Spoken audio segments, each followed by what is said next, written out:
Welcome to Tech Leveler.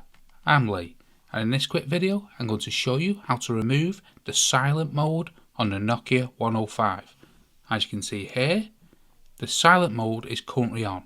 So what you want to do is go to the menu and then come all the way down to the settings here, and we'll go into that.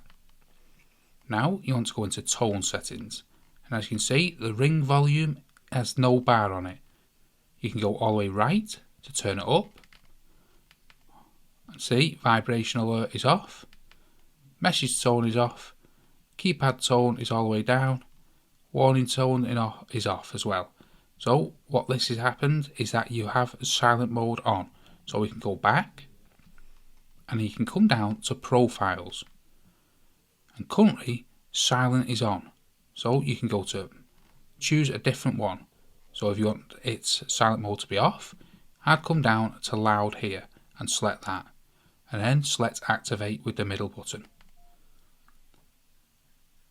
Now, as you can hear from the beeps, silent mode has been removed from the Nokia 105.